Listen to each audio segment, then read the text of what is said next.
Somewhere in your Silverado right now, there's a feature you've probably never touched, something GM built in and buried in a menu that almost nobody finds. I see trucks with 90,000 miles where the owners never opened a settings screen past the radio. Every time I show them what's in there, wait, it does that? Today, 7 of these. Let's start at the bottom. Number 7. Your drive mode dial isn't just for show. Most owners use exactly 2 settings their whole lives, 2WD and 4WD, maybe tow/haul if they're hauling something. But on most Silverados since 2019, there's a terrain or off-road setting buried in that same dial that almost nobody ever selects. And here's what it actually does. It changes the traction control thresholds, softens the throttle response, and adjusts how aggressively the stability system intervenes.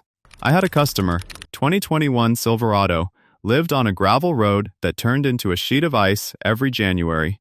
For 3 winters straight, he got stuck on the same hill picking up his daughter from school.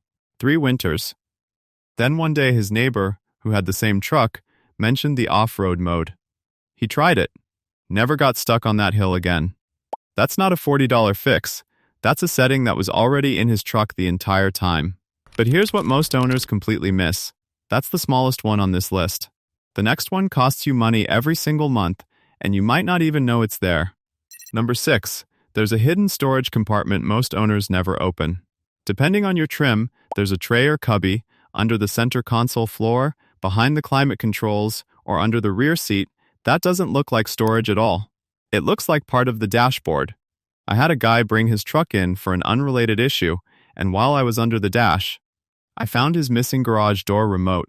He'd been driving around for 8 months convinced he lost it. It had been sitting in a compartment he didn't know existed, the entire time, 6 inches from his knee. That one's harmless.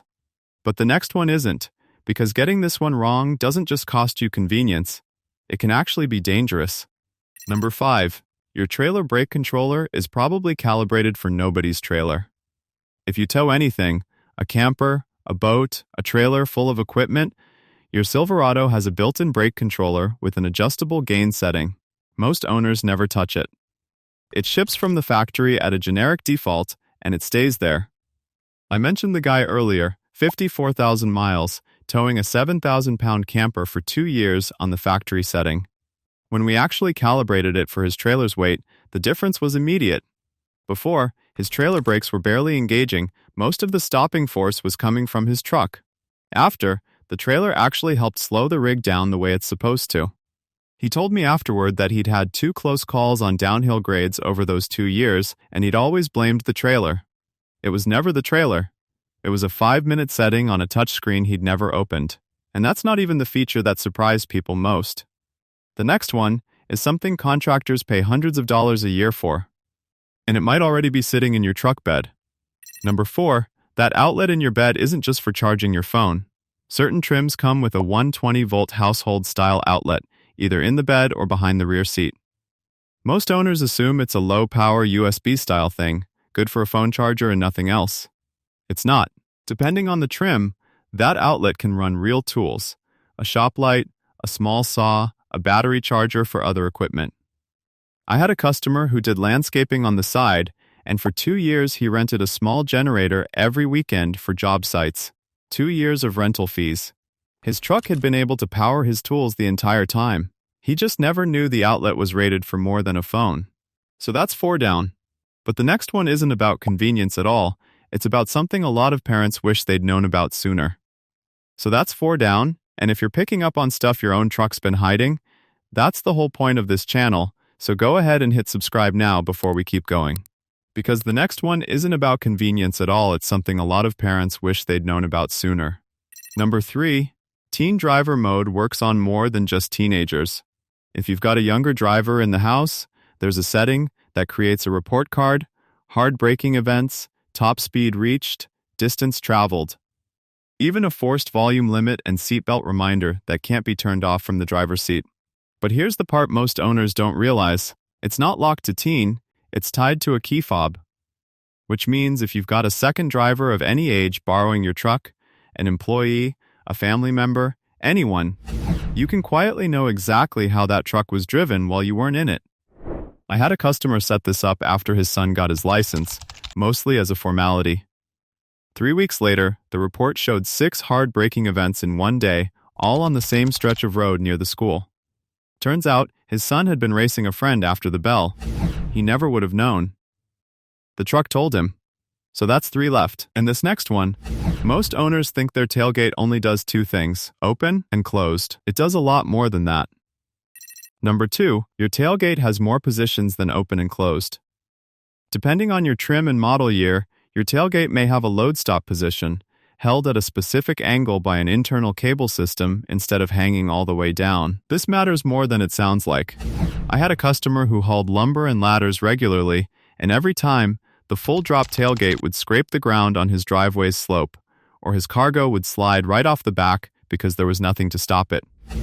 He'd been putting a folded moving blanket back there as a makeshift stopper for years.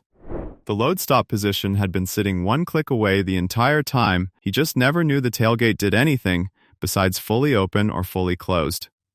All right, that's 6. And now we're at the one I told you about at the start. This one's different from the rest, because this one isn't really about convenience. This is about your engine. Number 1. Tow haul mode might be protecting your engine from itself. Here's the background, quickly. A lot of 5.3L V8 Silverados use active fuel management, a system that shuts down 4 of the 8 cylinders under light load to save fuel. In theory, that's great for your gas mileage. In practice, this is the system behind some of the most expensive lifter failures on these trucks, the kind of repair that runs into the thousands. Now here's the part almost nobody talks about. Tow haul mode doesn't just change your shift points for towing.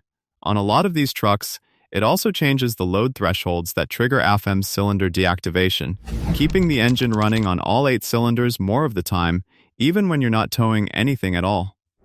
Some technicians who work on these trucks every day have started recommending owners leave tow haul engaged for daily stop-and-go driving, not for the transmission behavior, but specifically to reduce how often that cylinder deactivation system cycles on and off.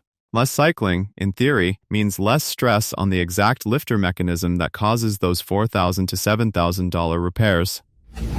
I want to be straight with you. This isn't a guaranteed fix, and it's not officially documented anywhere GM will admit to. But it costs you nothing. It's a button you already have, and if there's even a chance it reduces wear on the single most expensive failure point on this engine, that's a button worth pressing. So that's all 7. Some of these save you money. One of them might save your engine.